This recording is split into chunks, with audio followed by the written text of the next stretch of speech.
Kuki ngang yam sitta thawai da boy mong da akhoi ka da law do khram law pi ge kai na da ma hai bu wa je lei lambi de thengna ju khpai thajalam gumba washroom chalanga ju thengna ge hek pa thajalam ba tak na bu chalaga ju dum hek tok ba de keshnatra school halak ba da phatawa slang language wa singchina ga dum ngang ba ko ba dum tawre Karnataka da leiba St Agnes College Mangalore da class 11 tamleebi Meitei nupimacha amada Kuki maheiroisingna ot neiba yaona harasment kya chathabagi thoudok adugi matangda Chap chaba wayel chathadana waroisin purakpa yaroi hena nupimacha adugi Apokpa Ajitkumar na phongdorakli Apokpa Ajitkumar na newtv da hai college aduda nongna lakhiba Kuki maheiroisingna machanupi da chatharakhiba thawong adugi matangda victim oirabi machanupi amadi mama mapaga karigumba wafam amata khanghalamdana Karnataka Meitei Association na thoudok adugi waroisin purakre haina thorakliba press statement yaningdei college aduda nongna larik tamba lakhiba Kuki maheiroisingda machanupi gi notebook larik sing piu haibadagi pikhraba matung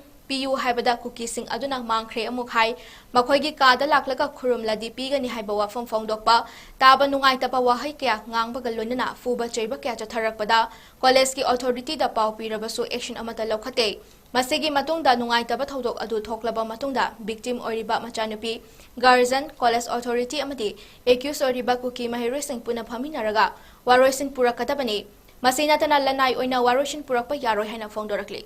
Kuki sinawjing si mafam do like tam ya amte let kamar one lakone adno let kamar one lakanda ngasagi manipur dagi lakwa ngakani haidana mogi sister singna akogi chanupi gi boy magi singche moida chapiu moida khara kano share tomno habde pibani aduga notebook si pira matung moina mangan gre kholan gre habadagi adu complain ja khona moida haibani adno complain do tawrakanda moina complain du hire matung moina hoi phare assembly da hai ge du to ge hire ga assembly da ju kem hai da ba moina ju lobby da ba pikholo ju hai da ba amai to ka na ngai Kuki ngang ge ne yam sitta thawai da boy mong da akhoi ka da law do khram law pi ge kai na da ma hai bu wa je lei lambi de thengna ju khpai thajalam gumba adi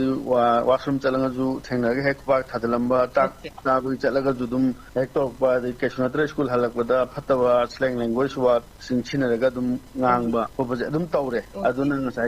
moina haiba mayam jingje si tawre haiba ji information de khoi dum pi bane moina matam chana precaution measure la hung tabdagi haiba ga kano ki hojigi kano jagatana gi thokpane haita haiba khoi gi violence siga mari lenna Karnataka Meitei Association na hona biba yam thakachai aduga moina hojigi press release thokto tholaga haiba financial solution pi gra haiba chimati akoi chunga yaro chunga ya jabangam jaroi haiba process mai thandra lusin